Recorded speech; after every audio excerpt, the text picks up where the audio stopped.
जी,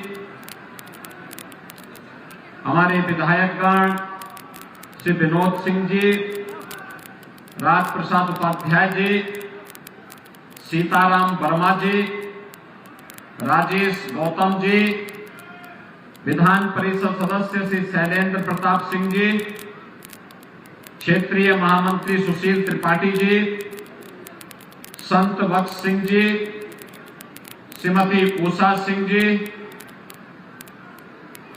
Bharatiya Janata party के जिला के प्रभारी श्री शंकर गिरी जी,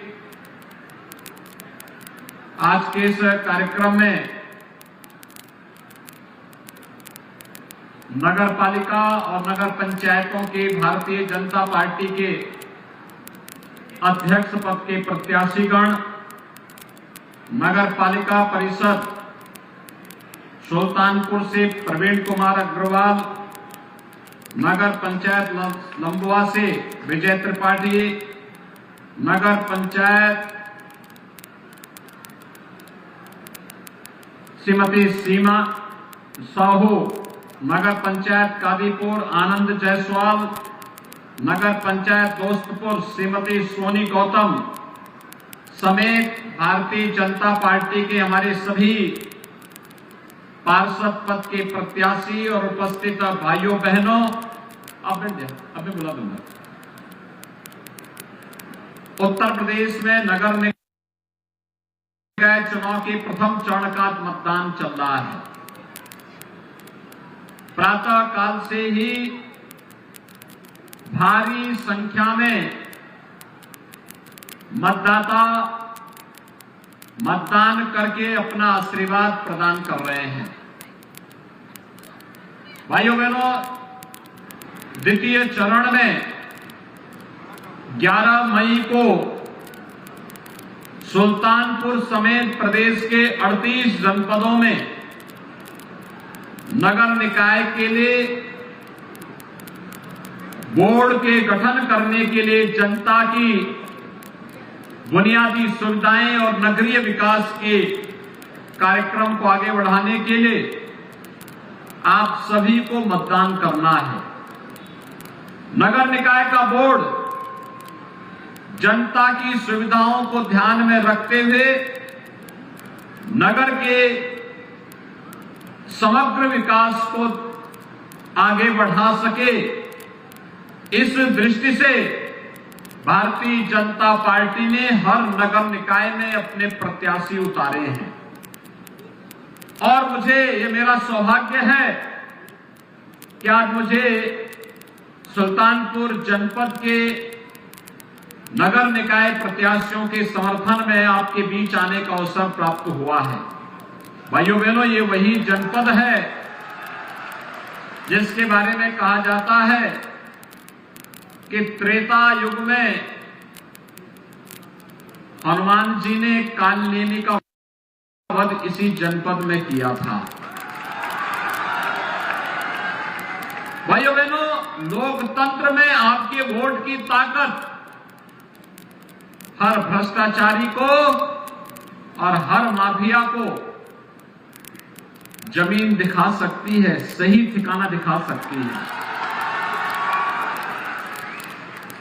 ये वही धरती है जिसके बारे में कहा जाता है कि भगवान श्री राम के पुत्र कुश ने इसके नवनिर्माण में अपना योगदान किया था। और ये हमारा सौभाग्य है कि पूर्वी उत्तर प्रदेश के विकास की लाइफलाइन बन रही पूर्वांचल एक्सप्रेसवे का उद्घाटन देश के यशस्वी प्रधानमंत्री जी ने इसी जनपद में किया, और जिसे पिछली सरकारों के कारण लोगों ने पूरे भार नाम दिया था, आज वहां पर एक एयर स्ट्रिप बना करके सुल्तानपुर के निवासियों ने साबित कर दिया है कि यहां सामर्थ्य भी है और शक्ति भी है। ये एयर स्ट्रिप संकट के समय किसी भी विमान को उतरने और टेक ऑफ करने की पूरी सुविधा यहां से उपलब्ध करवाने का कार्य करेगी। भाइयों बहनों, पूर्वांचल एक्सप्रेसवे सुल्तानपुर के पास एक औद्योगिक गलियारा भी बनना है। उद्योग लगेंगे, नौजवानों को रोजगार मिलेगा, नौकरी मिलेगी और साथ साथ विकास की अनंत संभावनाओं को ये आगे बढ़ाएगा। आज सुल्तानपुर में क्या नहीं है? सुल्तानपुर में अपना मेडिकल कॉलेज भी सुल्तानपुर का बन रहा है। सुल्तानपुर की चीनी मिल के पुनरुद्धार की भी कार्रवाई प्रारंभ हो गई है। सुल्तानपुर पूर्वांचल एक्सप्रेस वे के साथ तो जुड़ा ही है, साथ साथ पूर्वांचल एक्सप्रेस वे के साथ ही भाइयों बहनों आज सुल्तानपुर 4 लेन की सड़कों से भी जुड़ रहा है। एक और अयोध्या और दूसरी ओर प्रयागराज को जोड़ने वाला यह मार्ग भी 4 लेन की कनेक्टिविटी से जुड़ करके राम वनगमन पथ को भी सुदृढ़ किया जा रहा है। और सुल्तानपुर आज विकास की उन सभी संभावनाओं को जो आज देश के अंदर दिखती है। आपने देखा होगा 14 के बाद व्यापक परिवर्तन आया देश में। कहीं हाईवे बन रहे हैं, कहीं रेलवे, कहीं एयरपोर्ट, यानी एयरपोर्ट के लिए आपको दूर नहीं जाना पड़ेगा। यहां पे अयोध्या के पास है, अयोध्या में ही हम लोग इंटरनेशनल एयरपोर्ट बना रहे हैं। मुश्किल से आधा पौन घंटे की दूरी में सुल्तानपुर वासियों को देश और दुनिया के किसी भी जगह जाने के लिए यहीं से वायु सेवा प्रारंभ हो जाएगी। इस वर्ष के अंत तक यहां का एयरपोर्ट बनकर के तैयार होने वाला है। भाइयों बहनों, आज सुल्तानपुर में क्या नहीं है? सब कुछ है। और यही कारण है कि भारत के अंदर होने वाले हर विकास की प्रक्रिया के साथ आज सुल्तानपुर जुड़ चुका है।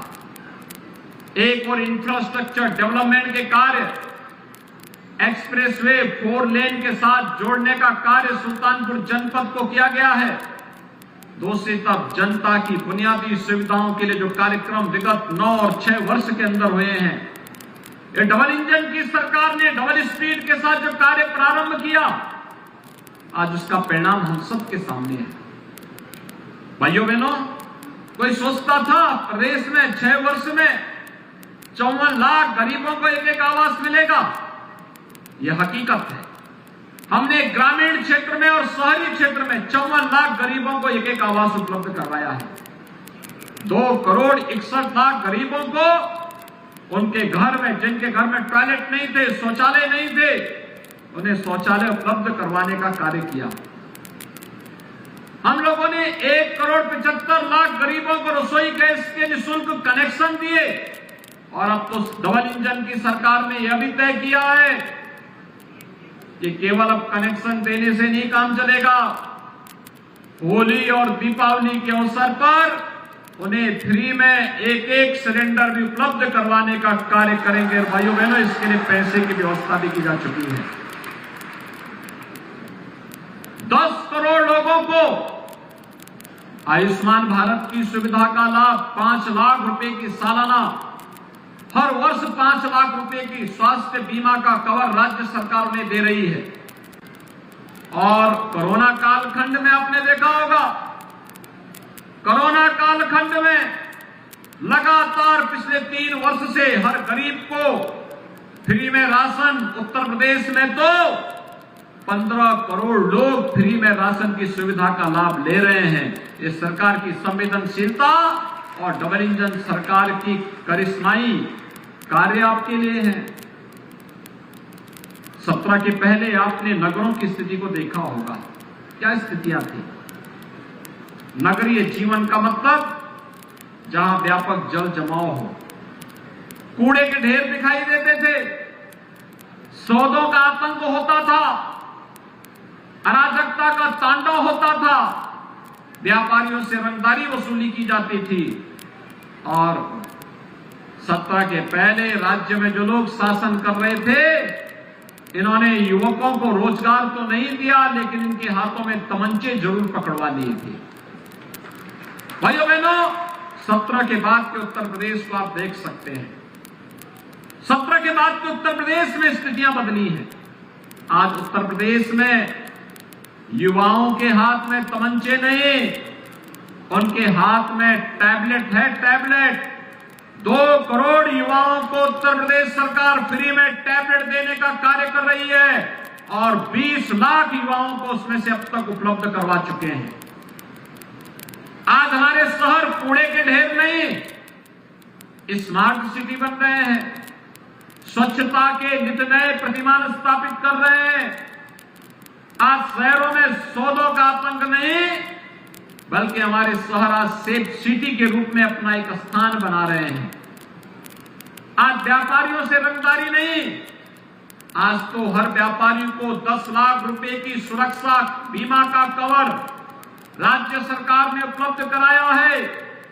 और भाइयों बहनों, पटरी व्यवसायियों को पीएम स्वनिधि योजना के अंदर ब्याज मुक्त ऋण उपलब्ध करवाने की सुविधा भारत सरकार उपलब्ध करवा रही है।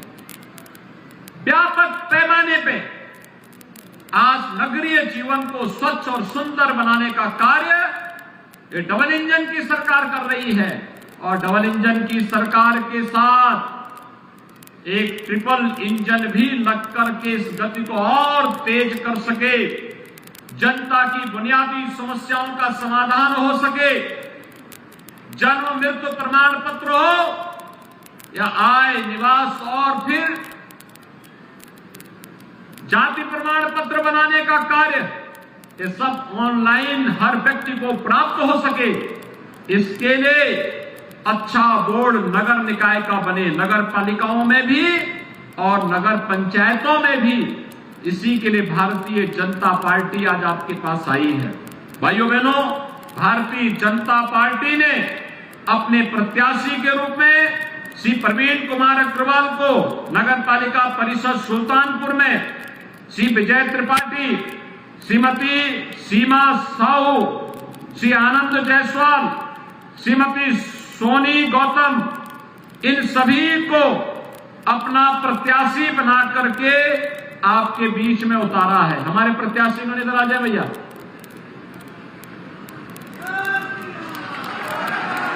लाइन से पड़ेगा।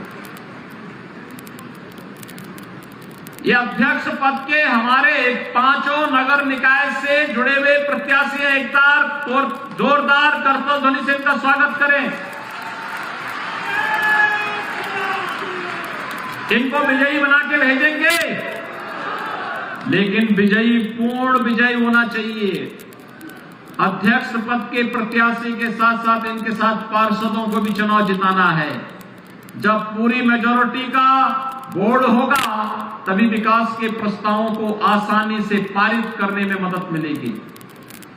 अन्यथा आप देखते होंगे, आधा अधूरा बोर्ड जब होता है तो विकास के कार्यों का पैसा भी बंदर बांट होता है। ये पैसा जनता का पैसा है और डबल इंजन सरकार जो पैसा भेजेगी केंद्र और राज्य से, उस पैसे का सही इस्तेमाल हो सके, इसके लिए इस बोर्ड को पूर्ण समर्थन प्राप्त होना चाहिए। फुल मेजॉरिटी का बोर्ड बनना चाहिए, पूर्ण बहुमत का बोर्ड बनना चाहिए। और पूर्ण बहुमत का बोर्ड बनेगा तो भाइयों बहनों, विकास का एक भी पैसा अटकेगा नहीं, छटकेगा नहीं, भ्रष्टाचार की भेंट नहीं चढ़ेगा, कोई बंदर बांट करने का तो साहस भी नहीं कर पाएगा। आप सब सहमत हैं? जनता का पैसा जनता के विकास में लगना चाहिए ना? सभी लोग सहमत हैं? तो मेरे साथ जोर से बोलेंगे, भारत माता की, भारत माता की, भारत माता की। भारतीय जनता पार्टी के हमारे इन सभी प्रत्याशियों को पूर्ण बहुमत के साथ विजयी बनाने की अपील आप सबसे करते हुए अपनी वाणी को देता हूं विराम। जय जय श्री राम।